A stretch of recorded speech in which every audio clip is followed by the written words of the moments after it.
Chapter 7. About 10 minutes later, James left for his house, and Mr. H joined me in the living room. "Any luck?" he asked. I shook my head. "No one's home. I'll try again later. I don't think I'll be able to reach anyone until after 6:30 tomorrow morning, though. That's when my mom usually gets home."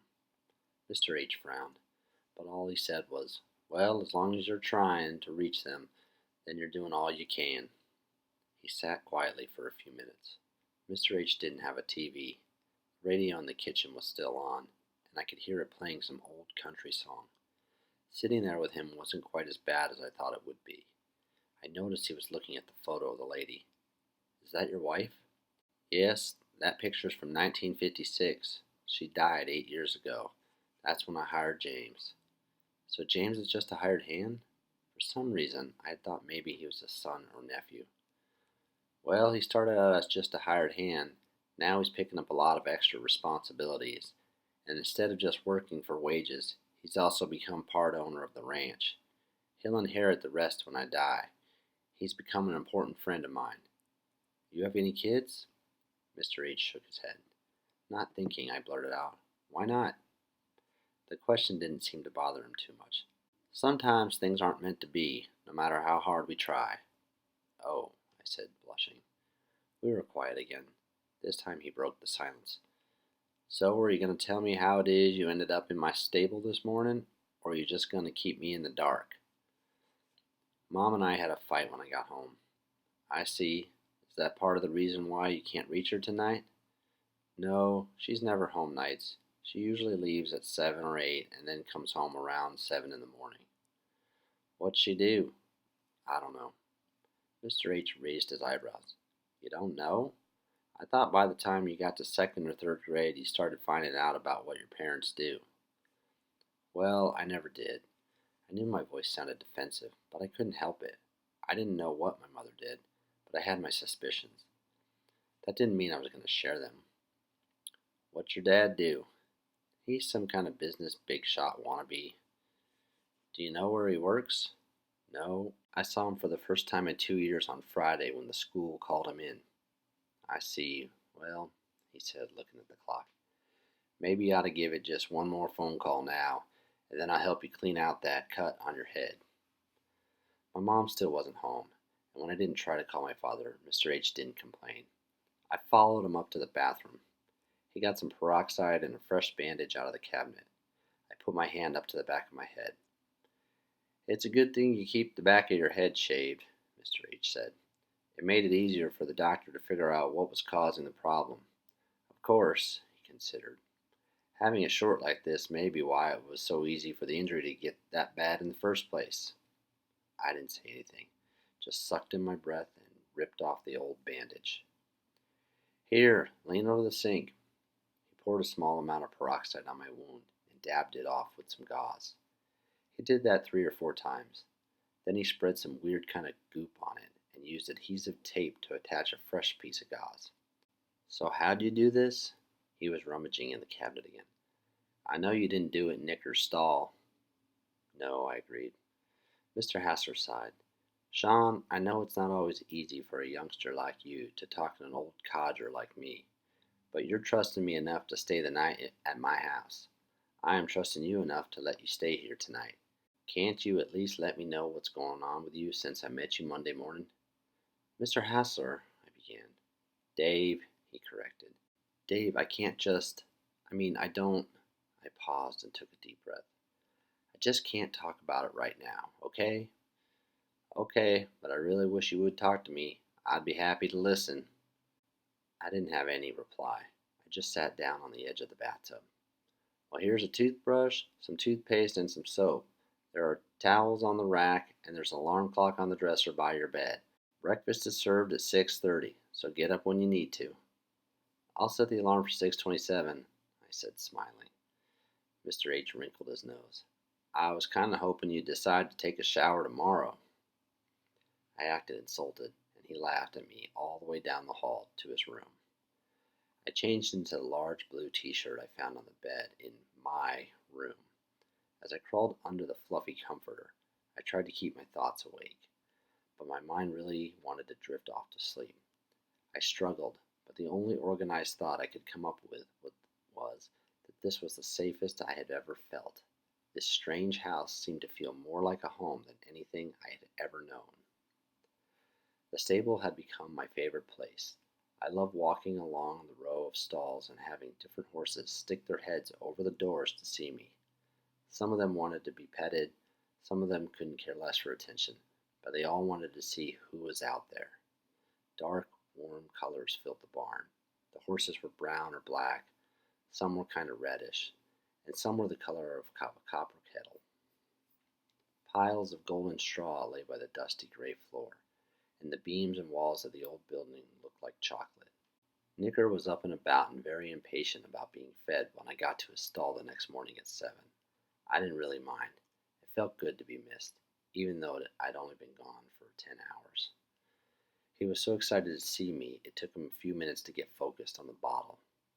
I loved the soft feel of his fur and the way his little mane stuck straight up. His brown eyes were bright and soft, and they were always looking around, even when he was eating. If it was up to him, he'd take the bottle in his mouth and walk around so he could see everything.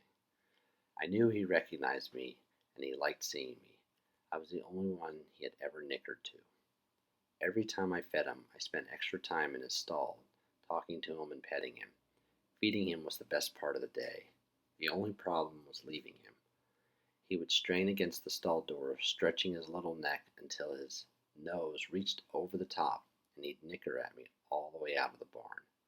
He sounded pathetic, like he was convinced he would never see me again. I spent the early morning hours learning how to spread the manure in the garden. It was really disgusting, driving a truck full of crap around and dumping it on a thin layer all over. Even though I thought it was gross, I also knew it was important for the ranch, to fertilize in the fall and to start getting the fields ready for the spring crops. Without the manure, the crops wouldn't be as good.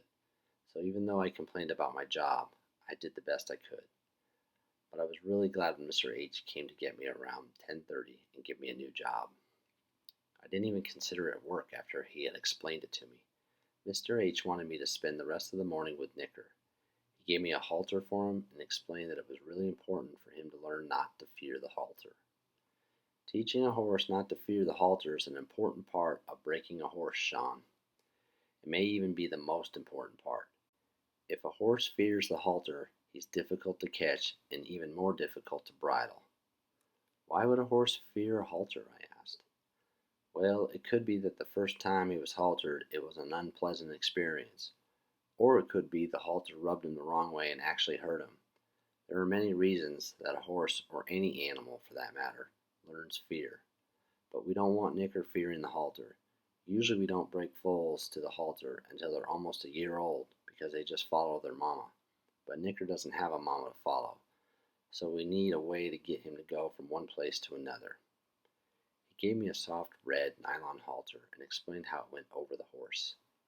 He told me to use it like a brush all over Nicker's body and to practice putting it on and taking it off. Then he turned Nicker and me loose in a small paddock for the morning. Nicker wanted to play, but I wanted to be serious. It finally dawned on me that if he thought the halter was fun, then he wouldn't think it was something to fear. So we played. I put the halter on him, and then we played a weird game that was kind of like tag. Then I'd take it off him again until he came up to get me. I put the halter back on, and we'd play tag again. When I got tired and ran out of breath, I'd just take the halter off and rub him with it all over. He didn't mind at all. In fact, a couple times I caught him dozing. I knew he wasn't afraid of the halter, but I wasn't in a hurry to go tell Mr. H that I'd finished the job. I'd much rather romp in a paddock with Nicker than spread manure in a field that wouldn't even respond until next spring. Besides, my stomach was rumbling, reminding me that lunch would be served soon. No need to leave Nicker until then. I wouldn't have time to start a new job until we were done eating. Sean! I turned around with a start.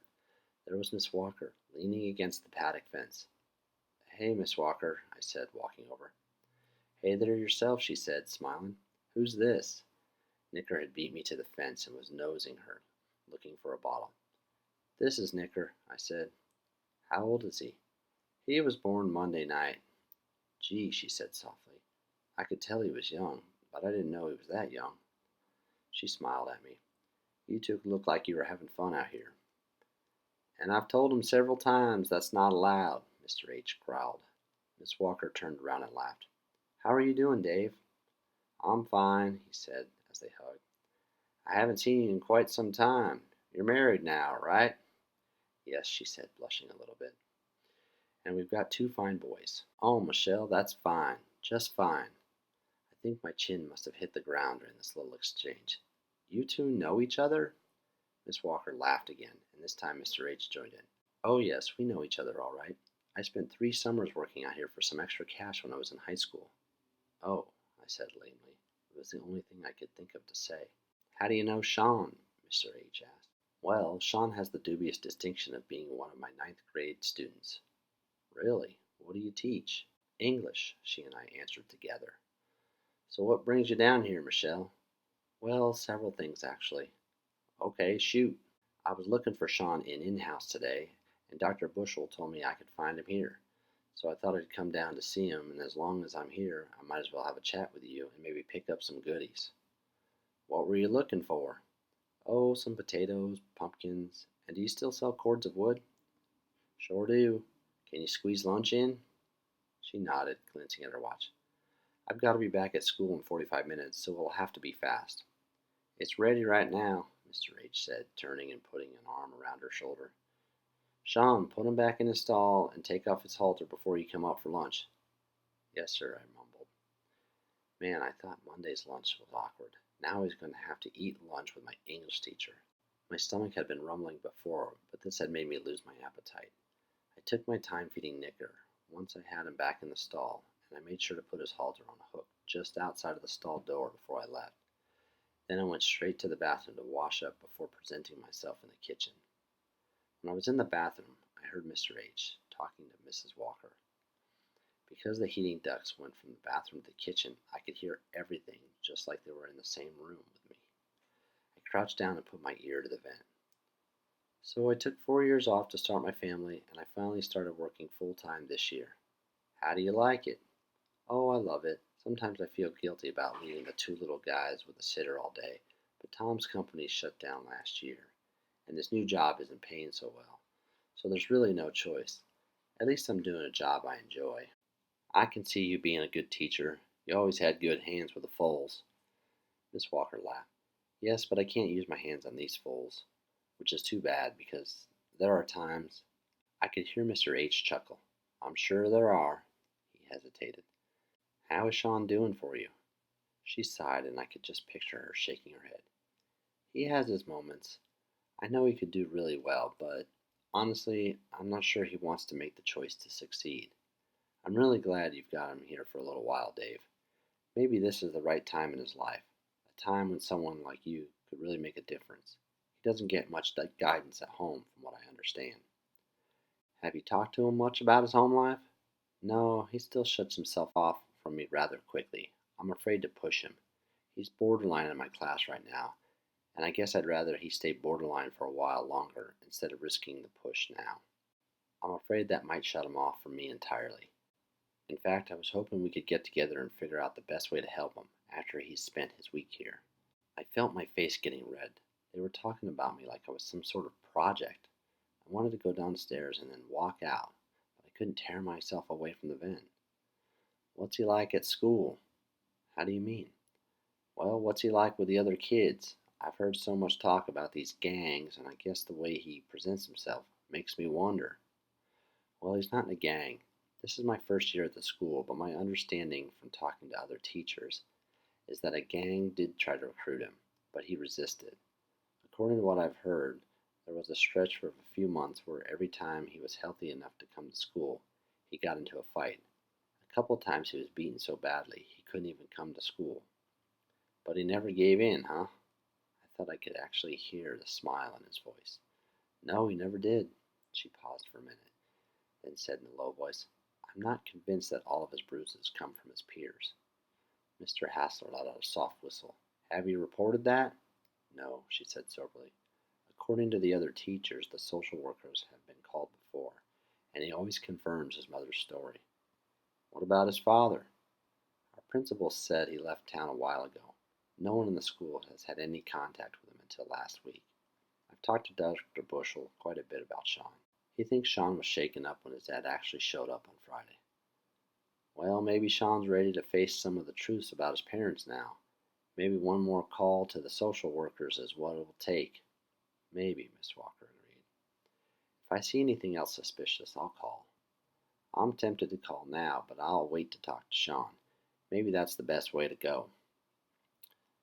They were suddenly quiet. I broke out in a sweat. Sean! I jumped. Sean! Mr. H shouted again. Where is that boy? I thought I heard him come in the house 10 minutes ago. Sean! Coming! I called back. I almost left the bathroom without washing my hands. I didn't want to look at either of them when I entered the room, but I knew that would give me away. I had to act normal, even though I was fuming. How dare they sit and analyze me? The four of us sat down to lunch, but the conversation was mainly between Mr. H and Miss Walker. She had a lot to tell about her life, a lot that I really didn't want to hear. It's easier to think of your teachers as just living in the classroom. To think of them having hopes, fears, and dreams that exist outside of the school just isn't natural. I concentrated on eating and hoped they wouldn't ask me a question or anything. I asked for another biscuit and more strawberry preserves. Then Mr. H informed me his strawberry preserves were the best because of his special fertilizer. He and James had a good laugh at my expense, but I acted like I didn't get the joke and just kept on eating. About halfway through lunch, Miss Walker turned to me. Sean, I brought some notes and an example of a hero paper for you to use. They're in the kitchen. Have you started your paper yet? No. Why not? Mr. Hassler demanded. I've been busy, I shrugged. I'll get it done by Monday. He'll have it in, Michelle. I'll see to it. I glared at him. It's none of your business whether I get it done or not. He glared back at me. Do you use that tone of voice with your parents? Of course I do. Why shouldn't I? Well, you're not going to use that tone with me ever again. When somebody looks out for you and helps you out, you treat them with kindness and respect. I looked down at my plate. Apologize to Miss Walker. What for? He didn't reply. He just gave me a mean look. I looked at Miss Walker. I'd apologize to you, but since I have no idea why, it wouldn't mean anything, and there really wouldn't be any point to it. I wasn't sure, but it looked like she was trying not to smile. I think Dave wanted you to apologize for your tone, because by telling him it was none of his business in front of me, you were saying that you don't care what I think. Oh, sorry. I kept my eyes on my plate. I let my knife and fork drop onto the plate with a clank and pushed it away from me. There was an uncomfortable silence for a moment. Then Mr. Astor asked, What's this assignment? Miss Walker looked at me with something close to sympathy. They're writing a formal paper, minimum of 2 pages, in ink, single side of loose leaf paper. They are supposed to tell about their heroes. Who are they? Why are they heroes? What makes them important? What are their physical and mental qualities? Sounds like quite an assignment. Are you sure it can be done in 2 pages? She smiled. 2 pages is the minimum. I would always accept a longer paper if a student went above and beyond the call of duty. She turned to me. Has he told you about the time he went above and beyond the call of duty? I shook my head. Well, she said, standing up, I have to get back to class, and I'm sure Dave's got a lot of work for your enjoyment this afternoon. But before you leave this job, make him tell you the story. She gave Dave a hug and a kiss on the cheek, and he opened the door for her. It's a great story, Sean, and it might even help you write your paper. When she got to her car, she turned around and called, I'll have Tom pick up some more vegetables when he comes to get the wood next week. That'll be fine, Mr. H called back, and Miss Walker drove down the driveway. Mr. H turned to me. I'll go do the dishes. You can go help James unload the feed in the barn, and when that's done, go ahead and finish fertilizing the vegetable garden. We'll do the cornfield tomorrow.